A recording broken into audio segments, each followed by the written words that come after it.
Hey, welcome back, folks. This is 15 minutes of college. So I'm just going to break down the next kind of area that we should specialize our focus in, college textbook reading and college textbook reading skills.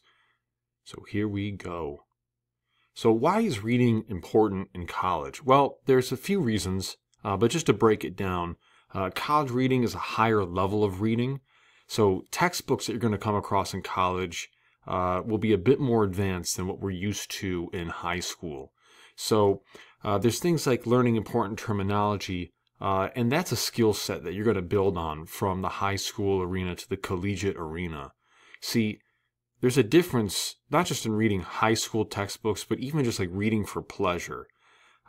See, when you read a book, and you're reading for pleasure, or you're just reading for leisure time, the thing is, you're not really trying to download the information. You're not trying to really learn the content. There's no real need for mastery. Like once you read through a page, you can just skip over right to the next page. But when you're reading a textbook in college, you're trying to dissect this thing. You're trying to learn what is it that the author is ultimately trying to communicate with you.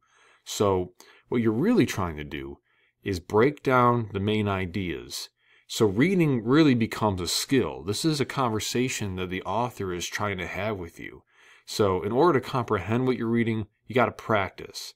So what this means is that if you're just looking at words, that's not really reading. If you don't understand, if you don't comprehend what you've read or what you've looked at, you're not actually reading. You're not processing this material. So you might have to go over difficult content several times in order to gain some understanding of it. But to get the most out of a singular reading, there's going to be a few stratagems that we're going to be going over in this sort of mini lecture. But the last thing I really want to talk about in regard to why is reading important in college is that it impacts your future. It impacts your career. See, employers, the number one thing employers are looking for in an employee is their ability to be a reader. Are you able to access content independently? Can I trust you when I give you a task to locate material, sources of information, to sort through those details? Can you read this email? Can you break down what it is I'm effectively trying to communicate to you? Can you act on it? Can you actualize this information? Can you apply this information? So these are really important skills to develop. So talking about skills, sometimes when you're given a textbook or an email or you have an article to read through and you're like, oh my gosh, like I got 15 minutes and I'm trying to read 15 pages. How can I get through this quickly? So the first thing is not to get caught up with reading it straight through from beginning to end. That's a common trap. We think that that's what reading is.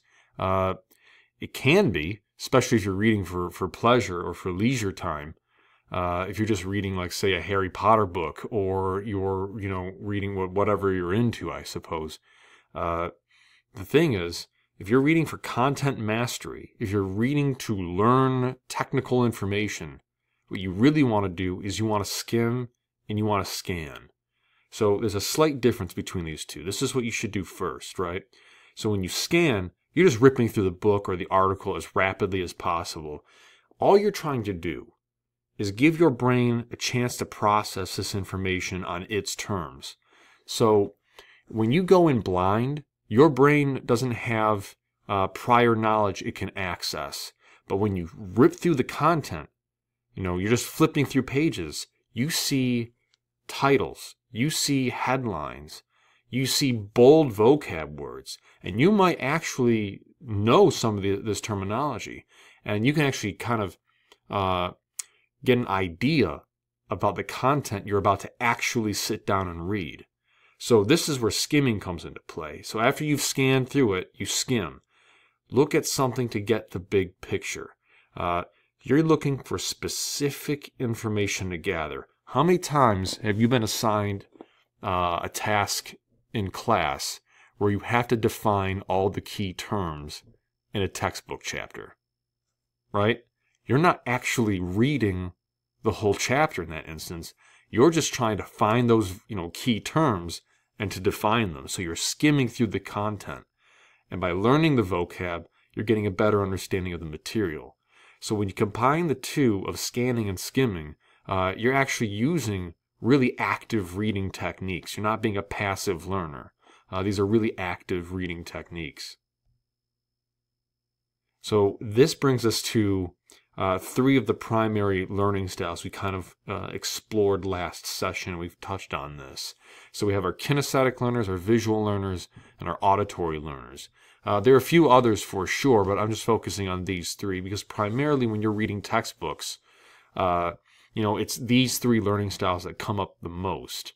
So when it comes to being a hands-on or kinesthetic learner, you learn better just by doing things. So reading the content, if you're not a reader-writer type, this is going to be challenging for you because what you really want to do is you want to be active, you're physical. So one of the things you can do is review that info by, if you took notes, like say in Cornell method, you could reorganize them into your computer when you're typing on the keypad. That's very tactile. That's very physical. That's active. But maybe that's not enough for you. So something else you can do is from your notes, you can create like a Jeopardy game. You can create a game out of the information. That's a bit more active. That's more hands-on. That's what you really want to do. And if creating a game isn't for you, then what you might want to consider doing is like doing 10 to 15 push-ups after you read X amount of paragraphs. Like, you read 2 or 3 paragraphs. All right, run a lap. Do some sit-ups, do some push-ups, something to be active. You can turn it into a physical challenge. And another thing that especially actors do is when they read information, particularly for their screenplays, they act out the information. This is very hands-on. This is kinesthetic. This helps them convert information they're reading into muscle memory. So visual learners, which many people are, you can try and draw and sketch things out when you're reading. You can do things like create mind maps, charts, diagrams, doodles. See, we're visual creatures by nature.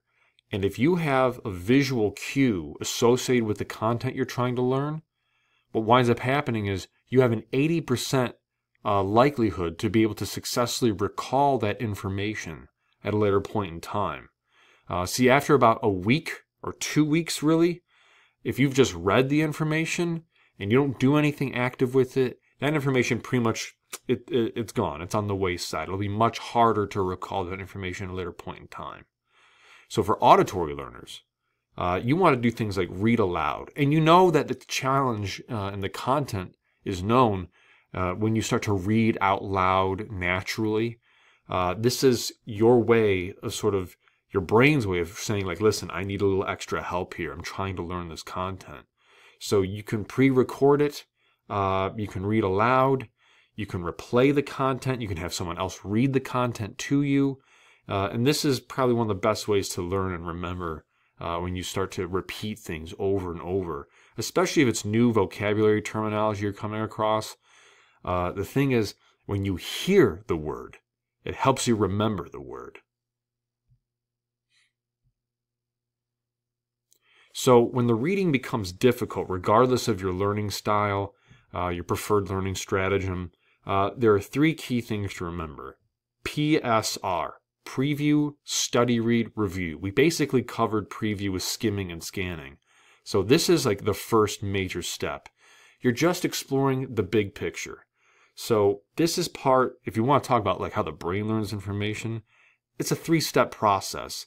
This is the first process of the memory stage of sensory memory. You got 5 senses, and when you're reading a book, you're really only able to access a few of your 5 senses.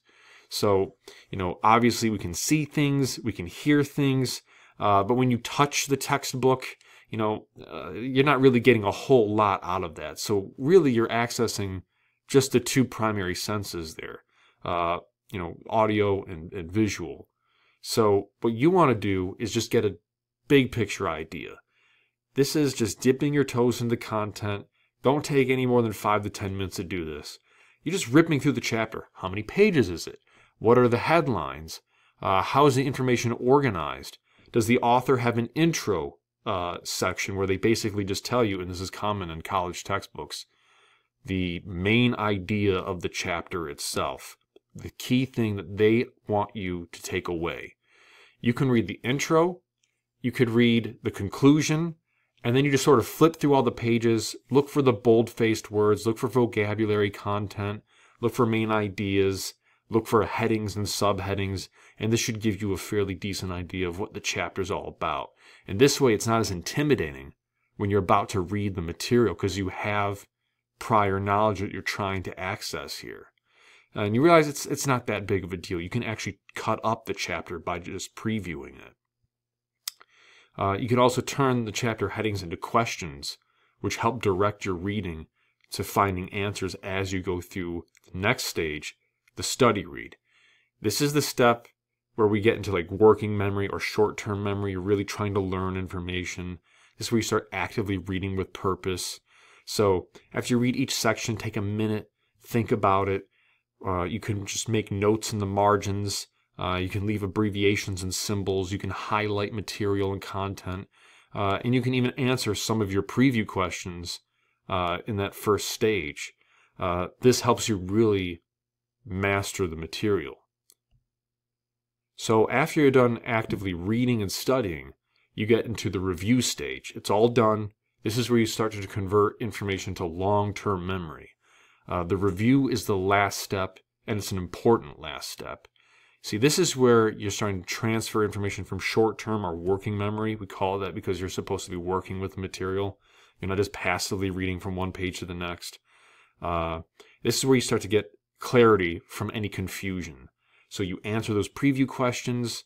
You create more questions based on the material that you've read. You try to answer those. You reorganize your notes. And as we've seen in the Cornell method style, this is where you would summarize in a paragraph, in your own words, how would you describe the main idea or the content from the chapter that you've read. So by reviewing this material regularly, along with the notes that you've made, this is what leads to content mastery. And I've included a link right here. You can see an outline of this from another video on YouTube. So this also leads us to the parts of a textbook. When you think about, a textbook, what do you think about? You think about the introduction, you think about the preface, you think about the author page, you think about the headlines, the subheadings, the chapter titles, the bold vocabulary words, the chapters themselves. But how often do you go into the glossary? How often do you go into the bibliography and the index? How often do you read the introduction or the preface? See, this is where you get the most information, and it's really cut up into very unique sections. The author tells you in the introduction and the preface, this is the main idea. This is what I'm really trying to tell you about why I wrote this particular chapter.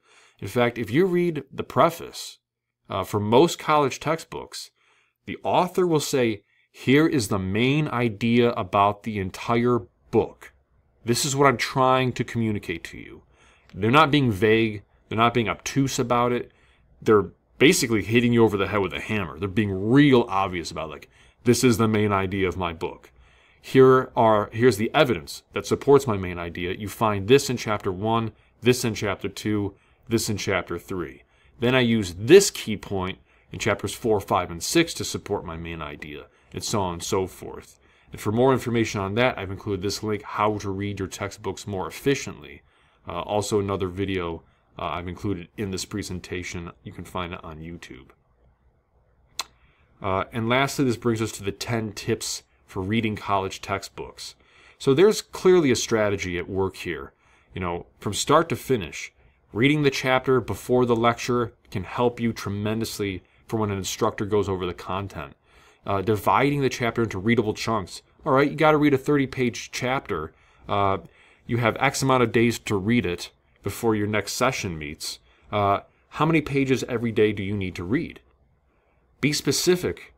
Preview the chapter, as we talked about. Turn chapter headings into reading notes. And of course, finalize that into reading prompts. Take it easy.